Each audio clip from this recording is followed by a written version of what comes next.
కాలేయం బాగున్నంత వరకే మనకు ఆరోగ్యం. ఏ కారణంగానైనా కాలేయం చతికిల పడితే మొత్తంగా మన ప్రాణమే ప్రమాదంలో పడుతుంది. ప్రాణాధారమైన మన కాలేయానికి ఇవాళ హెపటైటిస్ ఇన్ఫెక్షన్లు అనేవి ప్రమాదకరమైన శత్రువులుగా పరిణమిస్తున్నాయి.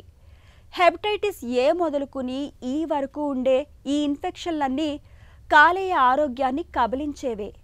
ముఖ్యంగా హెపటైటిస్ బి, సి అనేవి మరింత ప్రమాదకరమని చెబుతారు డాక్టర్లు.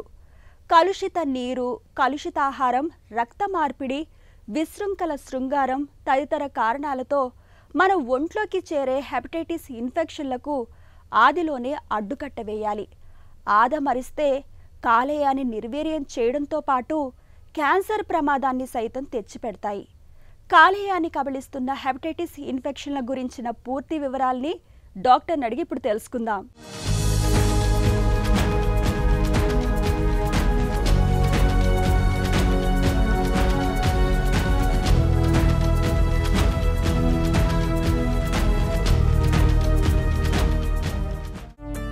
హెపటైటిస్ ఇన్ఫెక్షన్లు అంటే ఏంటి? హెపటైటిస్ అంటే ఇన్ఫ్లమేషన్ ఇన్ ద లివర్. అంటే కొంత లివర్లో ఉన్నటువంటి సమ్ సెల్స్ అనేది డ్యామేజ్ అవ్వడం వల్ల, ఆ ఇన్ఫ్లమేషన్ జరగడం వల్ల దాన్ని హెపటైటిస్ అంటాం. రకరకాల కారణాలు ఉండొచ్చు హెపటైటిస్కి. ఫస్ట్ వైరల్ హెపటైటిస్ గురించి చెప్తాను. వైరల్ హెపటైటిస్లో కూడా హెప్టోట్రోపిక్ వైరసెస్, నాన్ హెప్టోట్రోపిక్ వైరసెస్. హెపటోట్రోపిక్ అంటే ఏంటి? లివర్కు సంబంధించినటువంటి వైరసెస్. అంటే ఈ వైరసెస్ లివర్ మీదనే అటాక్ చేస్తాయి అన్నమాట. అవి దాన్ని హెపటోట్రోపిక్ అంటాం. నాన్ హెపటోట్రోపిక్ వైరసెస్ అంటే సమ్ వైరసెస్ మన బాడీలోకి వచ్చినప్పుడు లివర్తో పాటు వేరే ఆర్గాన్స్ కూడా ఇన్వాల్వ్ చేస్తూ ఉంటాయి. వైరల్ హెపటైటిస్లో 5 రకాలు ఉంటాయి. ఏ, బి, సి, డి, ఈ. సో ఏ అండ్ ఈ అనేది ఎక్యూట్ వైరల్ హెపటైటిస్. ఎక్యూట్గా ప్రజెంట్ అవుతారు. అంటే మనం కలుషితమైన వాటర్ తీసుకున్నా, కంటామినేటెడ్ ఫుడ్ తీసుకున్నా, ఏమైనా బయట పానీపూరీలు కానీ ప్రాసెస్డ్ ఫుడ్స్ తీసుకున్నా, ఈ కల్తీ ఫుడ్ తీసుకోవడం వల్ల ఈ హెపటైటిస్ ఏ కానీ ఈ కానీ వచ్చే ఛాన్సెస్ ఉంటాయి అన్నమాట. ఈ సెకండ్ వచ్చి హెపటైటిస్ బి, హెపటైటిస్ సి. యూజువల్గా బ్లడ్ ట్రాన్స్ఫ్యూజన్స్ వల్ల వచ్చేటువంటి ఇన్ఫెక్షన్స్. నాన్ హెపటోట్రోపిక్ వైరసెస్ అంటే యూజువల్గా మనం చదువుతూ ఉంటాం. డెంగ్యూ వైరస్ కానీ, చికెన్ గునియా వైరస్ కానీ, ఎడినో వైరస్ కానీ, H1N1 ఇన్ఫ్లుయెంజా వైరస్ కానీ, ఏ వైరస్ అయినా కావచ్చు, లివర్ మీద కొంచెం ప్రెషర్ పడే అవకాశం ఉంటుందన్నమాట. హెపటైటిస్లో ఫస్ట్ వైరల్ హెపటైటిస్ చెప్పాము. Second alcoholic hepatitis. ఆల్కహాల్ వల్ల కూడా లివర్ యొక్క ఎంజైమ్స్ కూడా పెరుగుతూ ఉంటాయి. దాన్ని ఆల్కహాలిక్ హెపటైటిస్ అంటాం. మూడోది వచ్చి ఆటో ఇమ్యూన్ హెపటైటిస్ అంటాం. యూజువల్గా ఫీమేల్స్, ఉమెన్స్, ఎర్లీ ఫీమేల్స్లో చూస్తూ ఉంటాం ఆటో ఇమ్యూన్ హెపటైటిస్. కొంతమంది రికరెంట్ అబార్షన్స్ అవుతూ ఉండటం వల్ల కానీ, స్కిన్ ర్యాషెస్ అవుతూ ఉండడం కానీ, స్కిన్ దద్దుర్లు అవుతుంటాం కానీ, along with that liver enzymes rise అయిన వాళ్ళకి ఇవన్నిటి కూడా ఆటో ఇమ్యూన్ హెపటైటిస్ వల్ల కూడా వచ్చేటువంటి ప్రభావం అన్నమాట. హెపటైటిస్ ఇన్ఫెక్షన్లు అనేవి కాలేయానికి ఎందుకు ప్రమాదకరం? హెపటైటిస్ ఏ అండ్ ఈ యూజువల్గా మన బాడీకి ఎఫెక్ట్ అయినప్పుడు మనకు వచ్చేటువంటి లక్షణాలు ఆకలి తగ్గిపోవడము, జాండీస్ అంటే కామెర్లు ఎక్కువ రావడము, లివర్ ఎంజైమ్స్ 4000, 5000, 6000, 10,000 కూడా ఉంటాయి అన్నమాట. సో అలాంటి వచ్చినప్పుడు సడన్గా ఈ యొక్క లివర్ కంప్లీట్గా ఫెయిల్ అయిపోయి, ఎందుకంటే మన యొక్క బాడీలో ఒక లివర్కి ఒక్కటే రీజనరేటివ్ ఆర్గాన్ అంటాం. ఎంత దెబ్బ తగిలినా రీజనరేటివ్ కెపాసిటీ చేసుకునేది మన లివర్కి ఒక్కటే. ఆ లివర్ రీజనరేటివ్ కెపాసిటీ కూడా 2% వాళ్ళకి పోతూ ఉంటుంది. అప్పుడు లివర్ కంప్లీట్గా వీక్ అయినప్పుడు మన బాడీలో లివర్ ఎంజైమ్స్, బిలిరూబిన్ పెరుగుతుంది, అమోనియా పెరుగుతుంది, బ్రెయిన్కి ఎఫెక్ట్ అవుతుంది. దాన్ని ఏమంటామంటే ఎక్యూట్ లివర్ ఫెయిల్యూర్ అంటాం. ఎక్యూట్ లివర్ ఫెయిల్యూర్ అవుతుంది అంటే మెడికల్గా కొంతమందికి మనం 50 to 60% వాళ్ళు రికవర్ అవుతారు, కానీ 40 to 45% రికవరీ అవ్వలేరు. అలాంటి వాళ్ళకు ఎమర్జెన్సీగా లివర్ ట్రాన్స్ప్లాంట్ చేసుకోవాలి. హెపటైటిస్ ఇన్ఫెక్షన్ల లక్షణాలు ఎలా ఉంటాయి? సో యూజువల్గా వైరల్ హెపటైటిస్ అనే సిమ్టమ్స్ ఎక్యూట్ హెపటైటిస్, క్రానిక్ హెపటైటిస్లో మనం డివైడ్ చేసుకుందాం. ఎక్యూట్ హెపటైటిస్లో ఎలా ప్రజెంట్ అవుతారంటే ఆకలి తగ్గిపోవడం, నీరసంగా ఉండడం, ఏమైనా పని చేసినా అలసట రావడం, నేను ఇంకేమి చేయలేను కూర్చుంటాను అని ఫీల్ అవ్వడం, ఫెటిగ్ అంటాం. ఫెటిగబిలిటీ అంటే బాగా ఎక్స్ట్రీమ్ వీక్నెస్. స్టార్టింగ్లో ఈ లక్షణాలు వస్తాయి. First within 24 hours. Next 24 to 72 hours కామెలు రావడం, అంటే కళ్ళు పచ్చగా కనబడడం, బాడీ పచ్చగా అవడం, యూరిన్ పోసేటప్పుడు యూరిన్ పచ్చగా రావడం ఇలా జరుగుతూ ఉంటుంది. కొంతమంది డిలే చేస్తే కొంచెం మతి స్థిమితంగా బ్రెయిన్కి కూడా ఎఫెక్ట్ అయ్యే ఛాన్సెస్ ఉంటూ ఉంటాయి అన్నమాట. క్రానిక్ హెపటైటిస్ అని నేను చెప్పాను, బి అండ్ సి.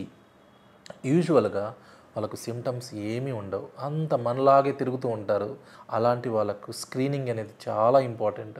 ముందే డిటెక్ట్ చేసుకుంటే దానికి తగ్గట్టు మనం మెడిసిన్స్ వాడితే ఈజీగా కొంతమంది ఈవెన్ హెల్తీ లివర్ నార్మల్ కూడా అయ్యే ఛాన్సెస్ కూడా ఉంటూ ఉంటాయి. హెపటైటిస్ బి, సి ఇన్ఫెక్షన్లు ఎందుకు ప్రమాదకరం? Hepatitis B, hepatitis C. Hepatitis B virus ఏంటంటే నేను చెప్పినట్టు క్రానిక్ హెపటైటిస్ బి, ఇది స్లోగా ఒక పాయిజన్ లాంటిది. స్లోగా లివర్ని చిన్న చిన్నగా పొడుస్తూ లివర్ని చిన్నగా చంపేస్తుంది అనమాట. కొంతమందికి 4 to 10% వాళ్ళకి లివర్ క్యాన్సర్ కూడా డెవలప్ అయ్యే ఛాన్సెస్ ఉంటుంది. హెపటైటిస్ సి కూడా అంతే.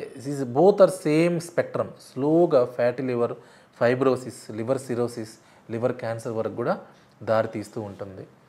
హెపటైటిస్ సి పాజిటివ్ వచ్చింది అంటే దాని తర్వాత మనం హెపటైటిస్ యొక్క ఆర్ఎన్ఏ లెవెల్స్, ఆర్ఎన్ఏ లెవెల్స్ ఎలా ఉన్నాయో చూసుకోవాలి.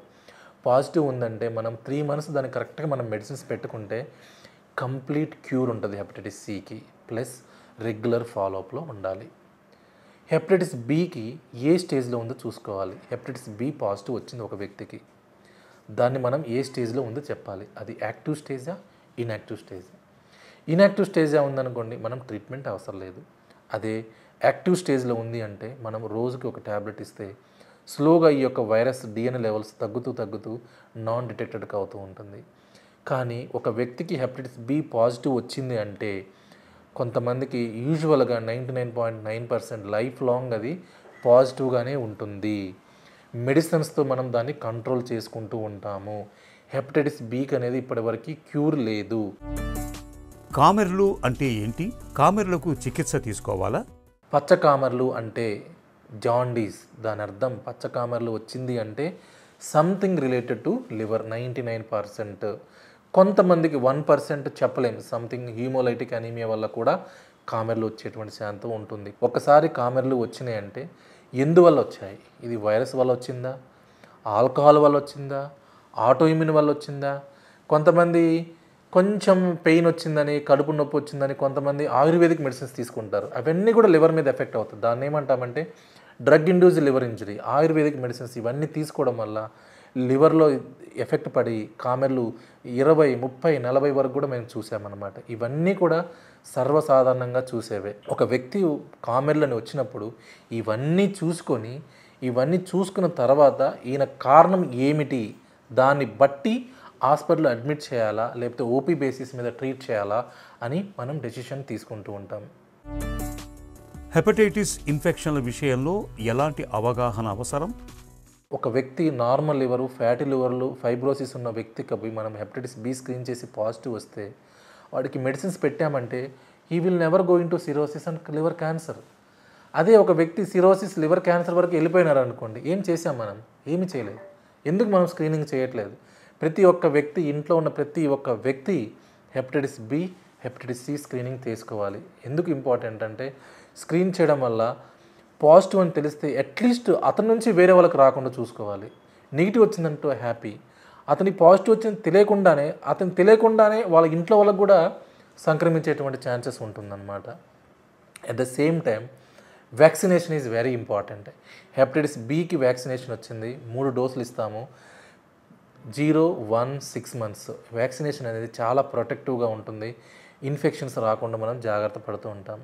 Hepatitis A virus infection vaccination కూడా మనకు 90% మనకు ప్రివెంట్ చేస్తూ ఉంటుంది ఇన్ఫెక్షన్స్ రాకుండా ఉండడానికి. తినే తిండి, తాగే నీరు ఇవి 2 కలుషితం కాకుండా చూసుకుంటే చాలు. చాలా వరకు హెపటైటిస్ ఇన్ఫెక్షన్లను నివారించుకోవచ్చు. ఇక సురక్షితమైన రక్త మార్పిడి, శృంగారంలో తగిన జాగ్రత్తలు తీసుకోవడం ద్వారా ప్రమాదకరమైన హెపటైటిస్ బి, సి ఇన్ఫెక్షన్ల ముప్పును నివారించుకోవచ్చు. టీకా తీసుకోవడం ద్వారా కూడా హెపటైటిస్ బి నుంచి రక్షణ పొందవచ్చు.